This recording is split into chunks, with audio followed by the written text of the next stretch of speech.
Hello and welcome to the topic Lower Gastrointestinal Bleeding in the module Gastroenterology and Hepatology.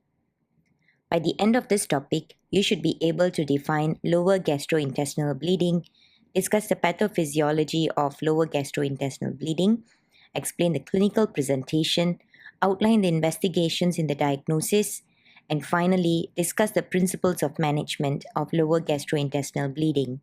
Let's get started.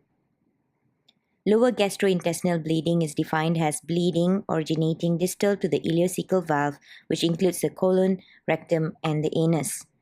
It is also defined as that occurring distal to the ligament of Treitz, which also involves the jejunum and the ileum as well, and may be presenting as either hematochezia, which is bright red blood or clots in the stool, or with melena. The risk factors for this condition can be drawn to medications such as NSAIDs and other anticoagulants, recent colonoscopy with polypectomy done, and this is known as post-polypectomy bleeding, any prior abdominal or pelvic radiation called radiation colitis or proctitis, prior operations, history of alcoholism or chronic liver disease, and history of abdominal aortic aneurysm with or without surgical repair, which could indicate a presence of aortoenteric fistula.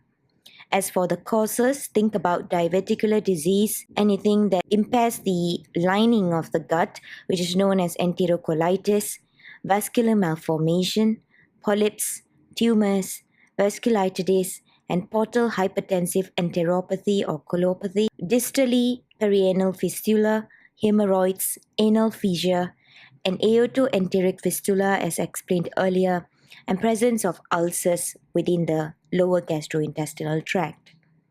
This may then cause acute or chronic bleeding, which results in instability of the vital signs if they are in shock, anemia, requirement of blood transfusion, symptoms of occult fecal blood, and intermittent malinal scant hematochezia. Lower GI bleeds can cause several noticeable symptoms, including bright red blood drops and smears in the stool, abdominal cramps or pain, unexplained exhaustion or weakness, unusual paleness, shortness of breath, faintness and dizziness, which all may indicate unexplained anemia.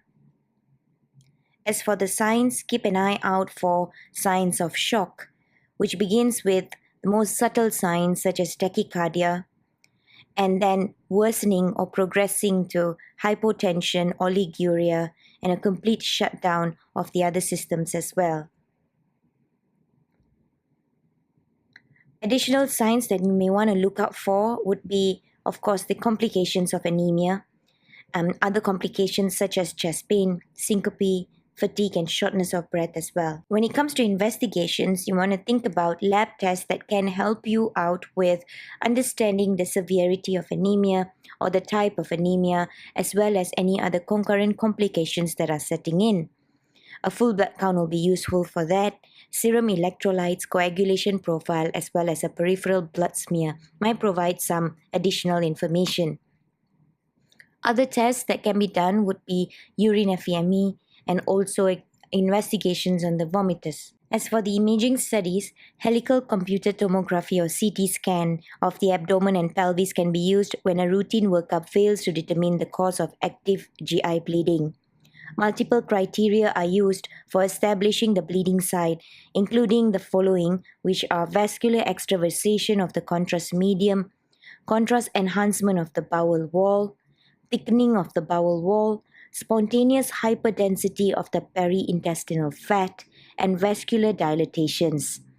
Patients who have experienced multiple episodes of lower gastrointestinal bleed without a known source or diagnosis should undergo the following, which include elective mesenteric angiography, upper and lower endoscopy, Meckel scanning, upper GI imaging series with small bowel assessment, and enteroclysis. The management of lower gastrointestinal bleeding has three components as follows.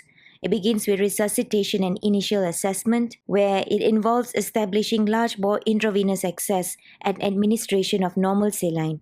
The patient's blood loss and hemodynamic status should be ascertained, and in cases of severe bleeding, the patient may require invasive hemodynamic monitoring to direct therapy.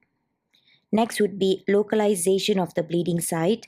So once the bleeding site is localized, non-surgical therapeutic options that may be considered include the following, which are diverticular bleeding may warrant colonoscopy with bipolar probe coagulation, some adrenaline injection, and metallic clips. For angiodysplasia, one may use thermal therapy such as electrocoagulation, and sometimes just conservative management, including nil by mouth and intravenous hydration in patients with ischemic colitis. If there's evidence of recurrent bleeding and severe, you may want to consider resection of the affected bowel segment. And finally, therapeutic intervention to stop bleeding at the site. Here, in patients whom the bleeding site cannot be determined, vasoconstrictive agents such as vasopressin can be used, and if vasopressin is unsuccessful or contraindicated, superselective embolization is useful. So as mentioned, indications for surgery include active persistent bleeding with hemodynamic compromise that is refractory to aggressive fluid resuscitation, persistent or recurrent bleeding, transfusion of more than 4 units of packed red blood cells in a 24-hour period with active or recurrent bleeding, and transfusion of more than 6 units packed red blood cell during the same hospitalization.